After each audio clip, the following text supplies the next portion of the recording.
Welcome back again to my channel Arif Global English. I hope you are very well by the grace of Allah Subhanahu wa Taala. May peace, mercy, and blessings of Allah Subhanahu wa Taala be on all of you. Today I am going to share a new topic, that is English syllabus and question pattern of class 12 third semester. তো বন্ধুরা, তোমরা ইতিমধ্যে থাম্বনেলে দেখেছো যে আজকের বিষয়টি কি, যে আমি আজকে ইংরেজি বিষয়ের সিলেবাস, কোশ্চেন প্যাটার্ন এবং রোড ম্যাপ, যে তোমরা কিভাবে 40-এ 40 মার্ক অর্জন করতে পারো পরীক্ষাতে, সেটি আলোচনা করব। দেখো, প্রথমত বলে রাখি, তোমরা ক্লাস 11 পরীক্ষা দিয়েছো, ফার্স্ট সেমিস্টার, সেকেন্ড সেমিস্টার, এবার তোমরা থার্ড সেমিস্টারে উঠেছো বা উঠবে। তো ক্লাস 11-এ যেভাবে পরীক্ষা দিয়েছিলে সেরকমটা কিন্তু ক্লাস 12-এ নয়। ক্লাস 12 থার্ড সেমিস্টার বোর্ডে কোশ্চেন হবে, অর্থাৎ তোমাদের পরীক্ষা বোর্ডে গিয়ে দিতে হবে, আর স্কুলের টিচার আর প্রশ্ন করবে না। তো তোমরা নিশ্চয়ই দেখেছো স্কুলের টিচাররা প্রশ্ন বলে দিত অনেক সময় যে এগুলোর মধ্যে আমরা করব, কিন্তু এই ধারণাটা তোমাদের এবার ভুলে যেতে হবে যে এবার থার্ড সেমিস্টারে আমাদের প্রশ্ন করবে বোর্ড। এবার আমাদের অনেকটা কঠোর পরিশ্রম করতে হবে, ঠিক আছে? আরেকটা বিষয়, তোমরা এখনই কেউ বই কিনবে না, কেননা সংসদ থেকে জানা গেছে যে তোমাদের সিলেবাস চেঞ্জ হলেও হতে পারে। কারণ কি, নতুন সভাপতি যিনি রিসেন্টলি জয়েন করেছেন তিনি বলেছেন যে সিলেবাসটাকে একটু মডার্ন করবেন, মানে সিলেবাসটিকে একটু মডার্ন করবেন। মানে এখন মডার্ন করবেন বলতে যদি একটা অধ্যায় চেঞ্জ করে দেয়, যদি কোশ্চেন প্যাটার্ন চেঞ্জ করে দেয়, তাই আমি বলবো পুরোনো বই কিনে নাও তোমাদের দাদা দিদির কাছ থেকে, সেই বইগুলোকে রিডিং করা শুরু করো। তো দেখো, দেখে নেই আমাদের সিলেবাসে কি কি রয়েছে। দেখো, প্রথমে তো আমরা দেখবো আমাদের ইংলিশ সিলেবাসে 5টি ইউনিট রয়েছে। তো দেখো, প্রথম ইউনিটে হচ্ছে 3টি গল্প রয়েছে। প্রথম গল্পের নাম দ্য নাইট ট্রেন এট দেউলি, দ্বিতীয় গল্পের নাম স্ট্রং রুটস, তৃতীয় গল্পের নাম দ্য বেট। হ্যাঁ, তো তোমাদের আমি বলবো গল্পের নাম, রাইটারের নাম, গল্পের নাম, রাইটারের নাম। ওকে, অবশ্যই মুখস্থ করবে, একদম বানান করে এখন থেকে মুখস্থ করে নাও।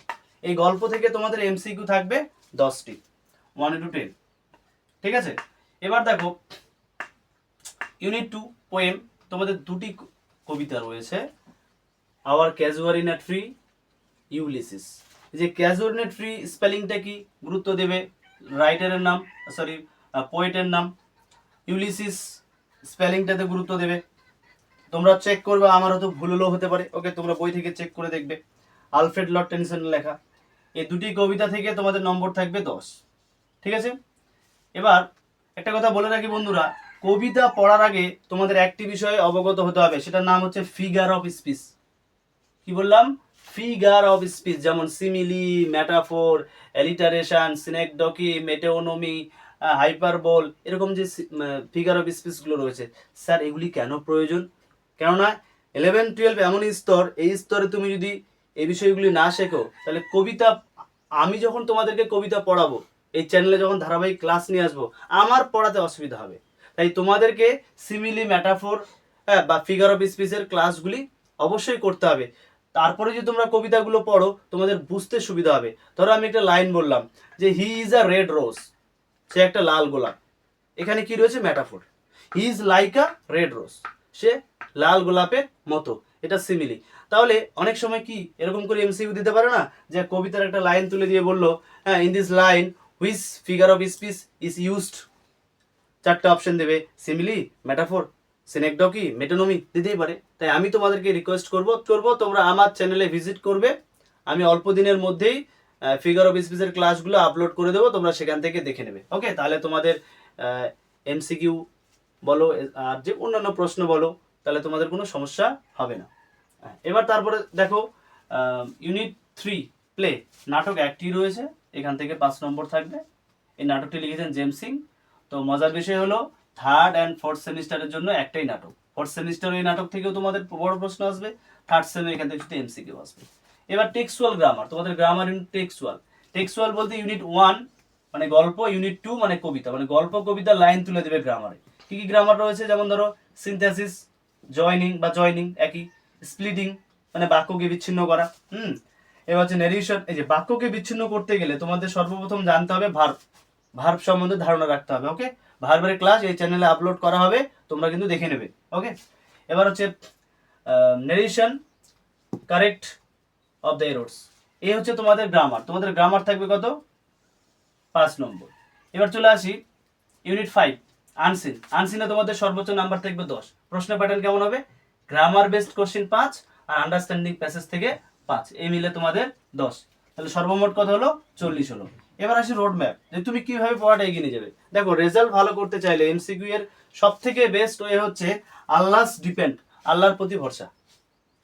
তুমি রেজাল্ট ভালো করতে চাইলে তোমাকে একটা বিশ্বাস রাখতে হবে আছে যে আল্লাহ সুবহানাহু ওয়া তাআলা or god helps those persons, those students who help themselves. অর্থাৎ আল্লাহ তাদেরকেই সাহায্য করে যারা নিজেদেরকে সাহায্য করে। যে সমস্ত স্টুডেন্টরা নিজেদেরকে সাহায্য করে না, অর্থাৎ নিজেদের নিয়ে ভাবে না যে আমি পারবো বা পরিশ্রম করে না, তারা আল্লাহ কিন্তু তাদেরকে সাহায্য করবে না। নিজের কর্মটা আমাদের ঠিক রাখতে হবে। ওকে, তারপরে গ্রামার, আমার গ্রামার সম্বন্ধে ধারণা রাখতে হবে। দ্বিতীয়ত কি গ্রামার। এখন গ্রামারের কি রয়েছে? সর্বপ্রথম বলবো ভার্ব।